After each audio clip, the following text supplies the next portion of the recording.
Welcome back to the Daily Nugget, daily property insights, one topic, 20 minutes or less, 7 days a week. Myself, Lotze, and today joined by Andrew Armstrong, a mortgage specialist and fellow property investor. And AJ, an interesting question, another, as always, as we do every single day. So I'm going to give you the example which will explain better than the question. I, as an example, own 5 properties. They're worth $5 million, and I sell one of my investments out of this 5.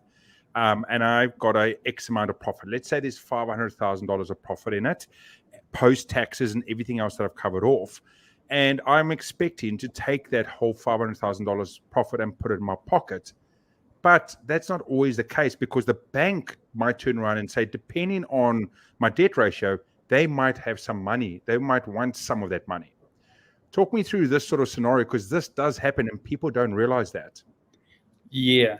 Actually, this is something that is going to become really, really important for most people considering their options of selling houses, and it's been in place for quite some time, but lots of people either haven't asked or don't understand it. So if you're selling a house, often people go, "Hey, cool, yep, exactly in your situation, 5 houses worth $1 million each.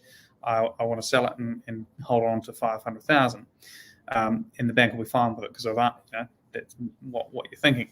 The bank has a different point of view on this, and they go, "Well, no, that's 500,000. Unless you can prove it to us that you can afford it, we're going to take that and clear, $500,000 of other debt." And if you've already sold your property without considering it, you might end up with now 4 houses and a lot more of that debt repaid than you're anticipating. Some people go, "Well, I've planned to use that 500,000 to go and renovate my own home. I want to put in a pool. I want to go and put some extensions in. I want to go on a holiday in your car." And if you haven't planned for that, or you haven't spoken to your banker or your broker, you may be in for an unpleasant surprise.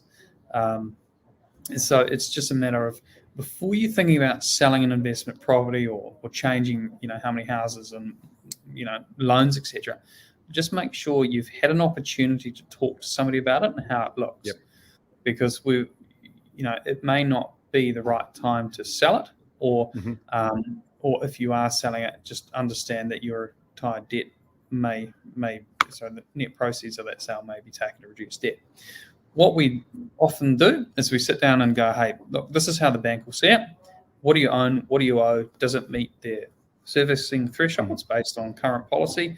Are you going to be impacted by, like a debt to income ratio that is on the cards to come into effect? And what does that look like? Is it affordable? Will you be able to achieve what you've set out to do?" In some circumstances, we've gone to the bank before people have sold and recommended that actually you apply for it now, release that security, so that on settlement day, there's not going to be any sort of nasty surprises, that there's not going to be anything but what we've set out to achieve from day one. And we've been quite successful with people in that, in a similar situation there. I can imagine some people listening and watching at the moment will be quite surprised, going, "Hold on, that's my money." Have you seen in your experience, or have known about people that didn't know this and went through the case, and the bank handed them for that money, or handed them going, "Hold on, you've got to clear more debt or change your rates"? Has people been caught out badly from the situation?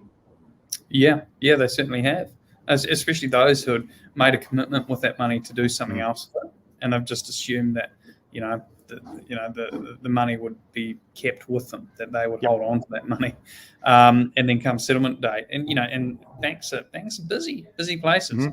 Their settlement team have only just picked up the file because it's taken 10 days to come to them from the solicitor, and they go, "Oh, whoa, you can't afford this. We're going to take all of it back unless you can prove otherwise." It can be quite stressful for unprepared people. And in this example, it may have been that, all is going well. The lawyer's like, "Yep, it's all good. We're going to, this is what you're potentially going to have." And then the bank turns up and go, "Hey, can you just fill in this quick application form for a mortgage in 30 minutes and send it to us so that we can determine whether or not we're going to let you keep 500,000. And it can be very stressful, especially where people are either going on holiday, they're sort of celebrating the fact that they're going to have all this money, and it can be an intensely distressful circumstance, situation to be in. So. Yeah, that's crazy. That's crazy, AJ. It's something I didn't even know about, and and something I'll make sure my friends know about it, and hopefully anyone that's watching or listening at the moment, you'll be aware, they'll be aware, and share it to their friends as well out there, as always.